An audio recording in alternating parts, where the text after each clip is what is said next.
Alright, kamusta po guys? At welcome po dito sa ating Pinoy Adobo reaction. Tayo po ay meron na naman pong reaction for the last week. But before I start, I just wanna say hi po sa ating mga Pilipino sa Pilipinas po. At sana po ay nasa mabuti kayong kalagayan muli diyan. Malungkot ang ating mga kababayan sa Pilipinas sa nangyayari po ngayon sa politika po. At alam naman po natin na magulong-magulo ngayon, no? At ang rally po ay hindi po napipigilan. Although hindi po natin alam kung hanggang kailan itong rally at itong gulo at itong investigation. Hanggang ngayon, hindi natin malaman kung magkakaroon ba ng resulta. But I doubt it. Dahil po sa nangyayari po ngayon at yung ating, what do you call this? Yung ICI na yan, no? Ay wala naman po talaga yan. It's just a show off ng pamilya o ng administration panga. Anyway, siyempre po, patiin natin ang ating pong nalulungkot na rin po overseas Filipino workers kung saan kayo po diyan ay kamusta po. At dasal-dasal lang at hindi naman po tayo nawawalan pa ng pag-asa pagdating po sa hope ng ating bansang Pilipinas. And I know na ang ating pong bansa ay talagang in really chaos, talagang magulo at kahit dito sa US ay sinasabihan na kami na kung pupunta ng Pilipinas daw ay magdadalawang isip o mag-isip-isip muna dahil nga po sa nangyayari ngayon doong gulo. Lalo na ngayon, ang rally ngayon sa Pilipinas ay sunod-sunod, araw-araw, o minsan nagpaplano at kung ano-ano na. No? Kaya it's really sad, no? Ating pong bayang pinagmulan o ang ating bansa na atin lang yan ay talagang magulong-magulo na. And accept it. No? Alam ko yung ibang mga troll dito papayag at palalabasin nila na ang ating bansang Pilipinas ay napakaganda as Claire Castro. Yung spokesperson nila ay talagang yan ang clown ng ating ng spokesperson ng Malacanang. They need a clown actually. Kasi kung wala na si Claire Castro sa Malacanang, malupot at magiging boring na ang Malacanang. Kaya pagbigyan na natin, let her stay. Total, nakikinabang naman siya sa pera nyo. No? Kaya ayaw nyo sipain, hindi ganun talaga mangyayari. Okay? Anyway, at sa iyo mga OFWs, ingat kayo dyan. Drink water, lemon, kape-kape. No? At in that way, kayo po ay makapag-relax man lang. At syempre po, tawagan nyo ang inyong mga kamag-anak sa Pilipinas at sabihin po na mag-ingat palagi. Okay? Already. At well, ang ating pong reaction ngayon ay tungkol po dito sa pag-back out po ng mga diskaya na mag-asawa. Kaya naman po siguro sa akin nakikita ngayon sa investigation na to ay malalaman mo na talagang you can tell kahit sa Senate pa lang at saka sa Congress kung paano tratuhin ng mga buwang na to ang diskaya couple. Hindi ko kinakampihan ng diskaya. Alam mo, tama rin naman si Senator Marcoleta na after this case, after this investigation, kung ano man yung lumabas, na although may lumabas na, pero ayaw tanggapin ng ICI o ng tuta ng Senado, si Tito Soto at saka si Pinky Lacson na akala ko'y matapang.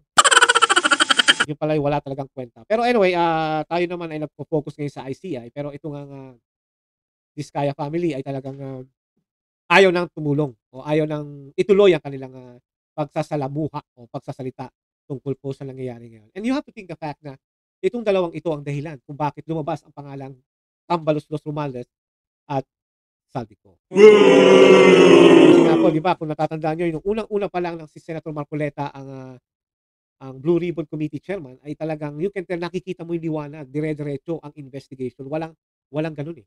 Di ba? Eh, ang problema nung si Lacson na, gumanon. Tapos sinaluan pa ng Bendalo.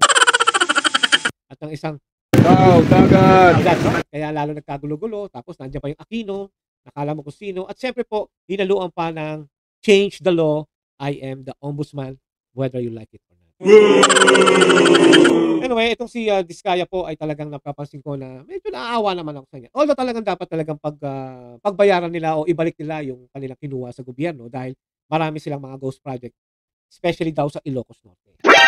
But anyway, dahil po rito ay syempre nagsalita na rin po ang mga ICI o tinatawag nating ano, may meaning yan, nakalimutan ko.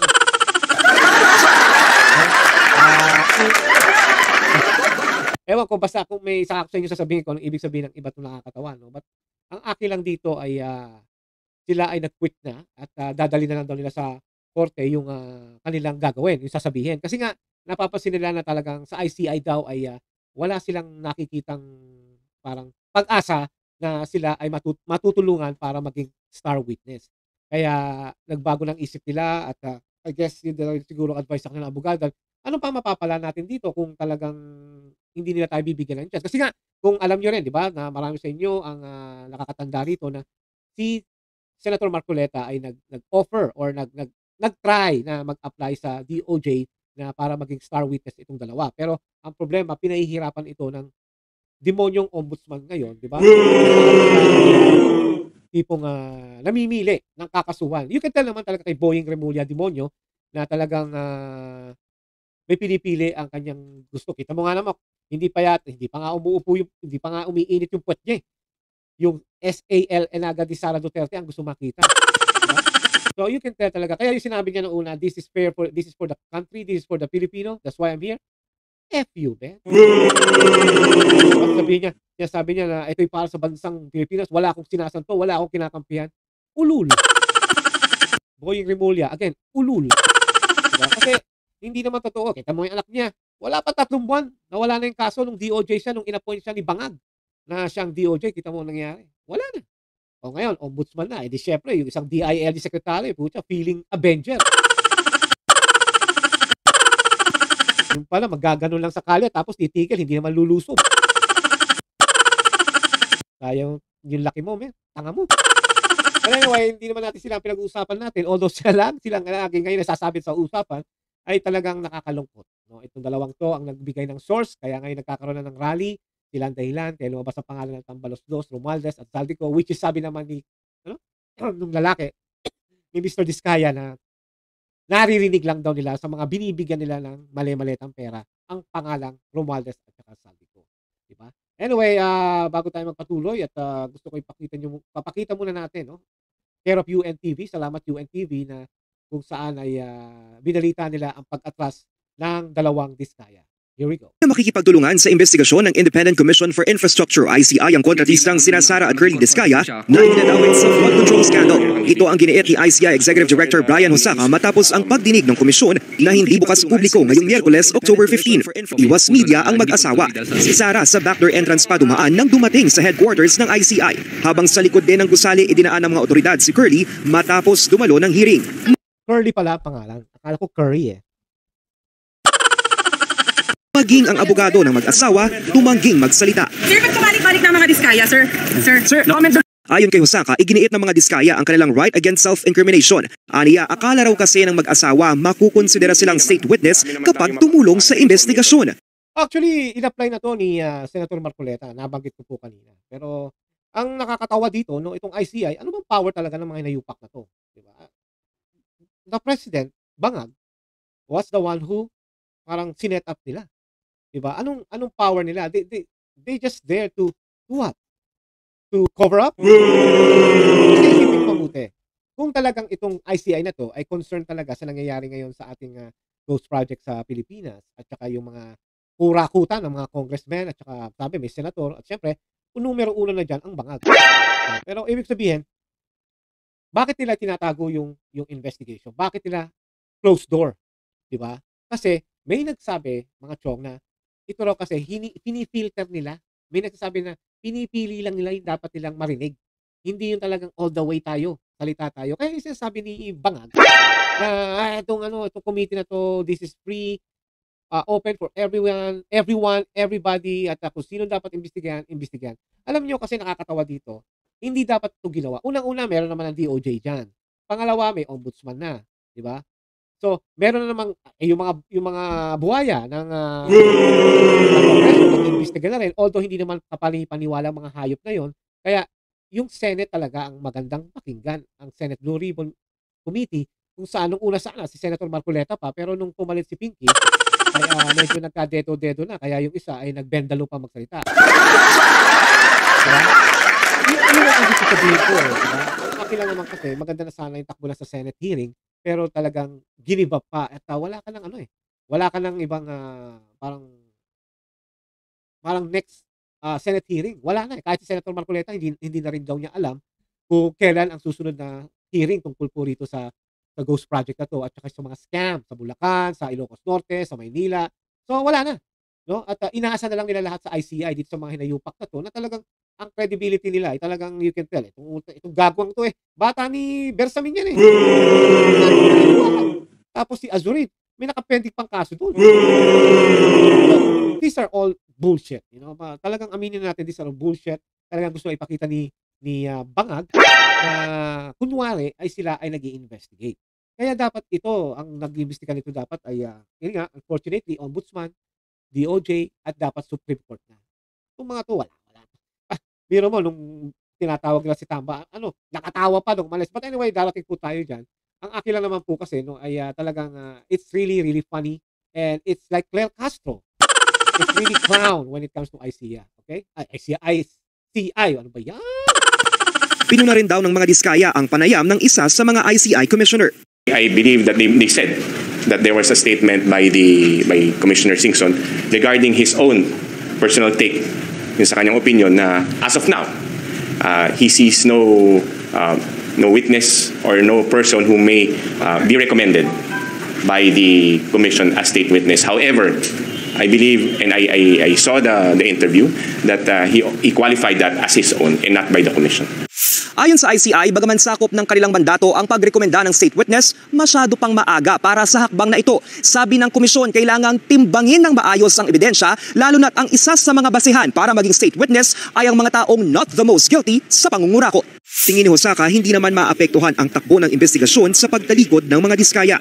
Kung ano man ang mga nasabi nila, kung ano man ang mga nasabi ng mga ibang testigo will be sufficient enough, no, for us to continue our investigation, build our cases, and file the necessary recommendations sa Ombudsman. Ayon naman kay Assistant Ombudsman Miko Clavano, naligaw ng landas ang mga Diskaya at wala Talagang ito, naging si Miko, naging Assistant Ombudsman na, no? Talagang higop to kay Remulla, kaya yata nangingitim si Remulla sa'yo, eh. Biro, Ombudsman, talagang higop to. Kala mo naman kasi ito mayabang din to, eh. Silang choice kundi makipagtulungan sa gobyerno. Sa ikalawang pagkakataon, hindi rin sumipot si dating Public Works Undersecretary Roberto Bernardo ang isa pang suspect sa skandalo sa pagdinig ng ICI. Idinahilan daw ni Bernardo ang kanyang sakit pero sinabing dadalo siya sa pagdinig sa susunod na linggo. Samantala, dinagdagan na ang listahan ng mga personalidad na posibleng dawit sa korupsyon sa pinababantayan ng pagbiyahe sa ibang bansa.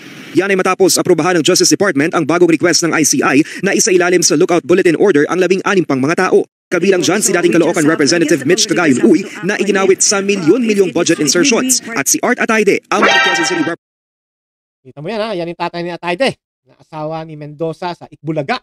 Pambihira. Yung kanilang mga post sa Facebook noon ay talagang yayamanin. No? At ito si Arturo Atayde, tatay pala to ng congressman na yon, ay nakita to sa isang real video kung saan siya ay nagpapakita ng maraming pera. No, ng talagang 100,000 daw ang bill nila. Siya pa nagsabi, akala ko 1 million, eh. Di ba? Yung mga pabiro-biro nila at nilabas niya yung perang pag ganun. So, dito pa lang mga chong, kung talagang mayaman itong mga hayop na to, ay talagang hindi ganoon ang kanilang estilo. Ito talaga, no offense na lang sa mga nangurakot at yung biglang yumaman, ang dati ng mayaman, sila yung tipong tao, hanggat maaari, ayaw nilang malalaman na sila'y mayaman. Yun ang talagang ugali ng mga talagang mayaman. Pero itong mga to, wala to. Kasi nga, nakakakurakot sila, easy money, di ba? Pirma ka lang, easy money na. Kaya ganyan sila, gumastos. Kahit bumili sila ng 5 iPhone 17, okay lang. No? Kahit bumili sila ng 3 Tesla, okay lang. Diba? Kahit bumili ng SUV, okay lang. Diba? Doon mo malalaman, ang taong mayaman o dati ng mayaman, may kaya sa buhay, they just wanna live simple. They can afford anything. They can afford everything, pero hindi nila pinakikita. Hindi katulad ng mga nagyaman-yamanan na to, nangurakot lang sa gobyerno, kaya nagkapera, yan ang business nila, ay talaga you can tell na ang yayabang. Look at Bryce Hernandez. Di ba? Yan, pamili niya, Ferrari ba yan o Porsche? Oh, di ba? Ito yung mga Diskaya. Ng kotse, nakapark lang sa ibaba nila. Hindi naman pala nagagamit. Sinabi, yung isa, yung asawa ni Vizcaya, kaya lang daw nagustuhan yung Rolls Royce, may payong. Ito yung mga tipong, alam mo na, yung parang dating wala, tapos biglang yumaman, hindi na mapigilan. Tapos, I guess, naramdaman nila na ganun pala kumuha ng pera sa gobyerno, easy-easy lang, basta may nilalagay ang mga congressman at ang mga engineer, okay na, may milyon na tayo. Minsan wala pang project, di ba? Yun ang ibig sabihin, talagang napakadali. Representative Arjo Atayde na isa sa mga mambabatas na inakusahang tumatanggap ng kickback mula sa flood control projects. Tumanggi muna ang ICI na tukuyin ang pagkakakilanlan ng iba pang mga personalidad na nasa lookout order. Para sa mga impormasyong napapanahon at on-demand, Lance Mexico, Newswatch Plus. siyempre po kausapin naman naman po natin kung saan ang ICI po ay tinanggap nila si Tamba, di ba? Yan po si Tamba po ay talagang ano ba tawag dito? Nagpakita na rin sa wakas, no? At sayang na lang si Saldico ay wala, which is alam naman natin na ito ay set up na. Sa akin, set up na ng mga hayop na buhayan na to na talagang sinabihan na ng Saldico na tumakbo ka na dahil magkakabuking ka na o nagkabuking ka. Kaya iyan ang aking iniisip dito. Kaya itong si Tamba, pagpunta niya sa ICI, wala yan. Alam naman niya na nag-uusap yan ng pinsan niyang bangag eh. Eh di syempre, punta ka lang dyan, magpakita ka lang para hindi ka masyadong matrobol, ika nga, o hindi ka masyadong mamidya o mapag-usapan. Punta ka lang. At pagkatapos yan, lalamig na yan. Eh yan ang style ng mga budol na yan, yung mga hayop na yan. Kaya kung matatandaan nyo, ay nagpunta na siya sa ICI. Sa ICI lang, wala sa Senate o sa Congress, sa ICI lang. Set up na yan mga ito. Tanggapin nyo lang, di ba? Ano ang pahayag ni former Speaker Romualdez sa pagharap niya sa investigasyon ng ICI? Magandang umaga, Ella. Actually, saglit lang yung naging panayam ng media dito kay dating House Speaker Martin Romualdez. Ilang mga tanong lang yung kanyang sinagot at agad siyang pumasok doon sa loob ng opisina ng ICI para doon sa investigasyon kaugnay ng flood control projects. At doon naman sa issue ng pagdating kay dating Congressman Saldico ay hindi rin natanong yung dating House Speaker tungkol dito sa issue ng hindi niya pagdalo dito sa pagdinig ng ICI. Unang dumating sa tanggapan Ella ng Independent Commission for Infrastructure o ICI kaninang alas 8 ng umaga si Department o Budget o DBM Secretary Amena Pangandaman. Sumunod si dating House Speaker Martin Romualdez pasado alas 9. Ayon kay Romualdez, nagtungo siya sa ICI para ibigay ang buong suporta sa investigasyon para mabuksan ang katotohanan. Kanya wala siyang tinatago at wala rin siyang dapat itago. Bagamat hindi siya bahagi ng Bicameral Conference Committee at wala na nga siyang may tatago mga kababayan kasi po yung mga nawawalang pera o ninakaw niya nakalipad na. Sana. Siyempre, kaya nga sinabi niya na ipapakita ko yung salen ko. Siyempre, salen, income. Ano ba naman yun? Ang pinag-uusapan dito, yung sinabi nila ni Sargento Gator ba yun? Yung witness ni Senator Marcoleta na pinagbintangan pa sa notary public, di ba? Doon pa lang, yung pera yun, cash yun. Hindi mo matetrace yun, hindi mo mailalagay yun sa bangko or hindi mo maire-report sa income mo. Duh! Kaya yung sinasabi niya na okay lang, nga si Bangag eh. Oh, sinasabi niya na okay lang ako, I can open my salen, imbestigahan nyo. Siyempre, cash yan eh. Ay naman, para naman kayo hindi nyo alam, para naman bago-bago lang kayo mga Pilipino pag naniwala kayo sa hayop na to, di ba? Kung ano man anya ang kanyang nalalaman, ay kanyang ibabahagi ito. I will share any and all information to help determine the truth and to give all the facts and information. I will be here to help in any way to speed up the resolution of the fact-finding investigation for the ICI. Dagdag pa ni Romualdez, layon niya na liwanagin ang mga isyu para matulungan ang komisyon sa kanilang trabaho, mapabilis ang investigasyon. Sa hulian niya ang ebidensya at hindi ang ingay sa politika at walang batayang mga akusasyon ang ingay sa politika. May ebidensya nga, huli-huli na nga. Bycam pa lang. Hindi na nila masagot. Speaker pa siya noon. Hindi niya masagot. Alam mo, tuloy pa na natin. Ahayag kung ano talaga ang nangyari. Samantala si Secretary Pangandaman naman ay nagtungo siya upang ibahagian niya ang proseso ng pagpapasa mula sa National Expenditure Program o NEP hanggang sa ito ay maisabatas o magiging General Appropriations Act o GAA. So yung invitation sa atin is that gusto malaman ng commission natin yung process ng NEP at paano ito nagiging wala nang kwenta yan. But anyway, ang akin lang po rito mga kaibigan ay talagang alam naman natin na si Tambalos ay talagang may kaso. Dito sa US may kaso yan. No, nakakahiya. Alam ng mga taga-US na yan ay Speaker of the House noon. At kinasuhan nila rito ng bribery. So paano mo paniniwalaan yung sinabi niya na ako malinis ako. Tumutulong ako dito sa ICI para mapabilis ang investigation. Nasaan ang investigation? Tapos na ba? Oh, may linaw ba? Si Azurin nga nagsabi mismo eh. Wala pa kaming mapopoint kung sino ang talagang may kasalanan dito. Kaya wala to. You guys need to answer to accept the fact na talagang ito ay budol din at set up lang talaga. Parang may maipakita lang sa inyo at tulad nga ng sinabi ni Vice President Sara Duterte na para meron silang masasabi sa 2026 SONA. Tama yung sinabi niya. Siyempre, sasabihin ni Bangag, eto nga, pinag-iimbestiga ko na, kung di sa akin, hindi nabubuking itong mga to. Ang mali nila kasi, parang binuking nila talaga yung sarili nila. Hindi to dahil sa sabi ni Castro na, si President Marcos ang mismo nagsabi, nag-expose na kung ano talaga ang anomalya nangyayari sa Ghost Project. Ay, Castro, kaya ka-hinire dahil dyan. But anyway, ito pa yung sa US, no?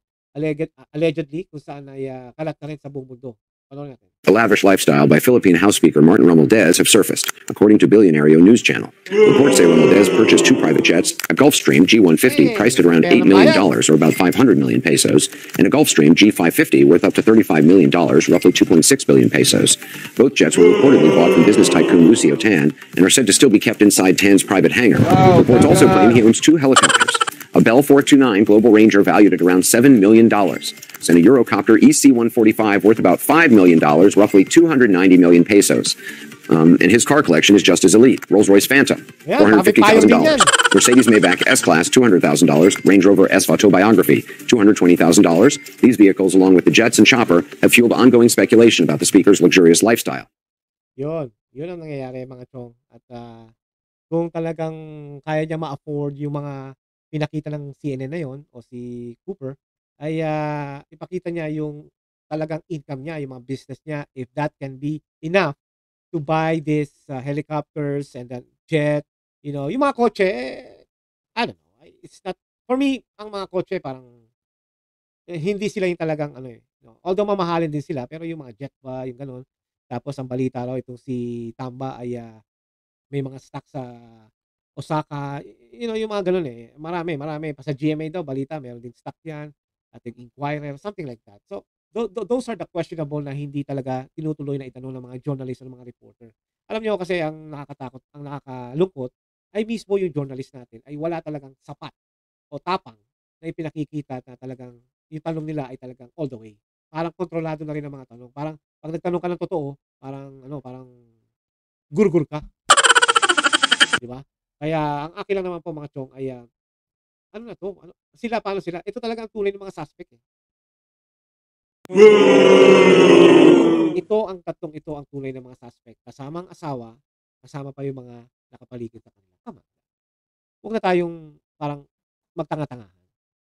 Na andito na ang suspect.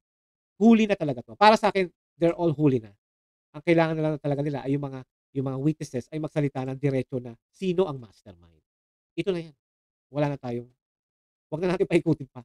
Ang nakakalungkot kasi talaga mga chong ay talagang hindi nila sinasabi. Pinatatagal nila. Sa Senate hearing na lang, sa una at pangalawa pa lang investigation ni Senator Marcoleta ay talagang naandun na Saan ba nagmula ang mga rally na yan?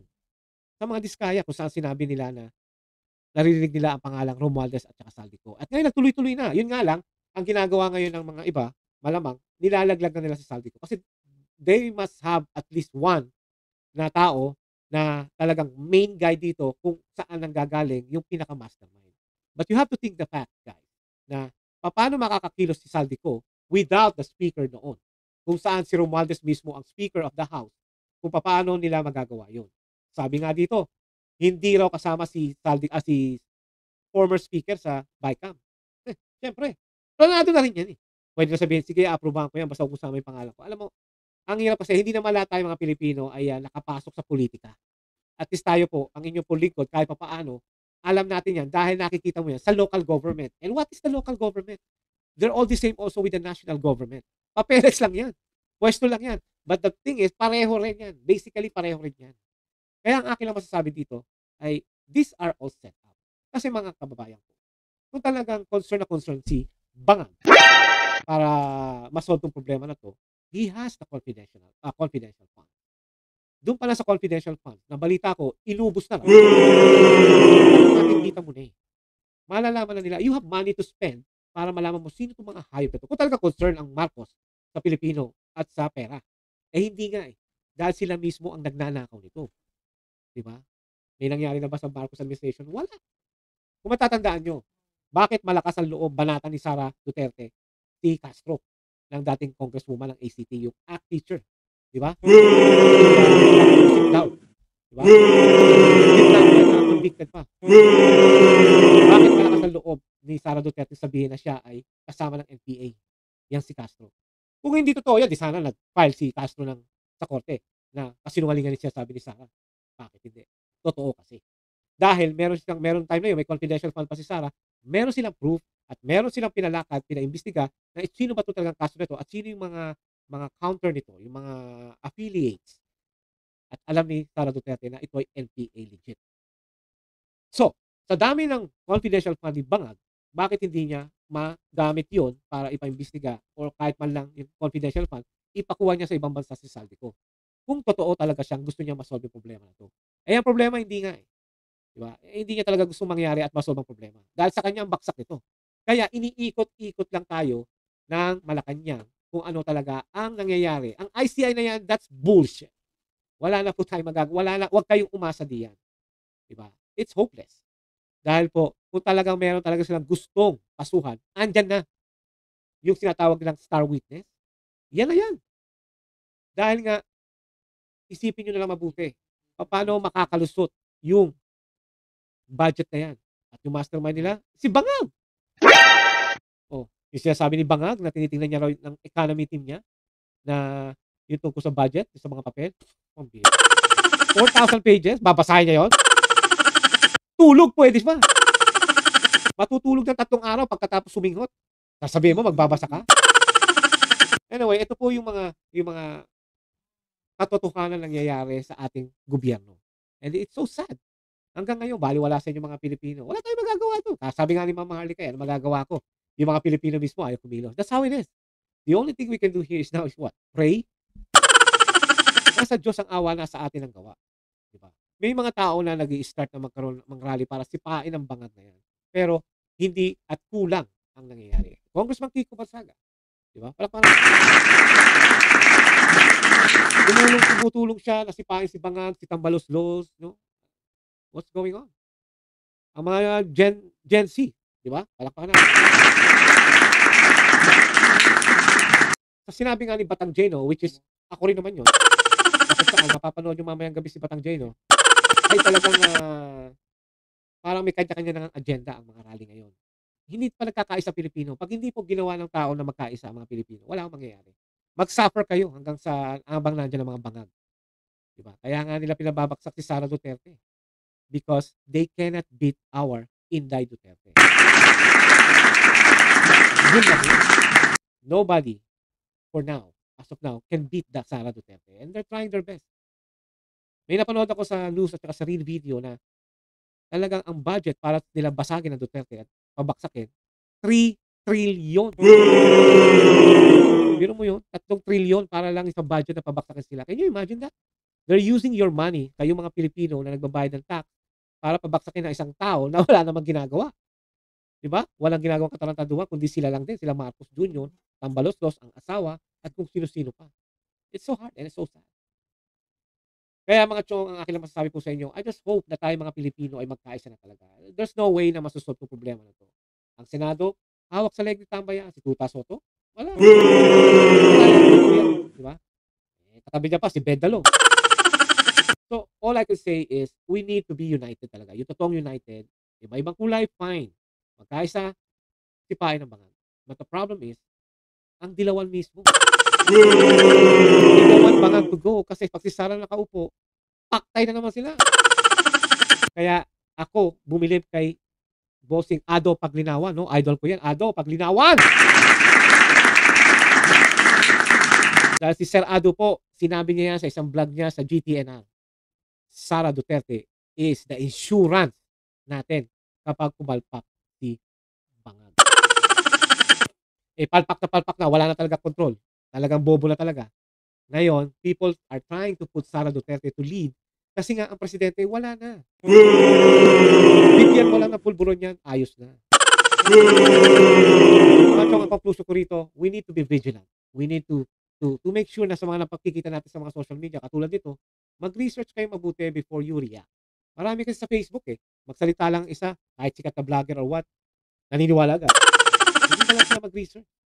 Meron dyan, example, may nagsabi, si Sara, magnanakaw daw. Comment, ayoko dyan, magnanakaw yan. Nung tinanong ko naman sa comment, anong ninakaw niya? Hindi naman sumagot. Yung iba naman, pag sinabihan mo ng tama, sasagutin ka ng pabalang at ano ka na lang, parang aasaran ka na, ibubuli ka na lang. Because these trolls cannot answer. Kasi nga mga walang utak yung mga yan. All they know is make money, make fun of you, that's all. Pero when it comes to opinion, yung mga true na, mga theory, wala yung mga yan. Kaya kayong mga kababayan ko na talagang may prinsipyo para sa inyong bansang Pilipinas, huwag kayong matakot mag-comment. Pag may nagbubuli sa inyo, it's okay. Hindi naman kayo kilala ng mga yan eh. Hanggang bully lang yung mga yan. Walang mamamatay dyan. Di ba? Kaya sa akin lang mga chong, ingat na lang kayo palagi at sana po, sana lang ay makuha na natin yung gusto natin para sa ating bansang Pilipinas. Okay? Already, hanggang dito lang po at sana po, no? Sabi nga ni Senator Marcoleta, hopya lang! Okay na. No? At pagka kayo ay may isang bagay na pwede nyong gamitin for now, pagka sa inyo, no? At pag kayo nagkaroon na ng extra, okay na yan. Gastos na ulit. Yan ang ibig sabihin ng hopya ng ating Senator Marcoleta. At syempre po, ang ating naman pong future at sana nga ay President Sara Duterte, mahalin po natin ang Pilipinas. Okay? Already. Salamat po and God bless. Ingat.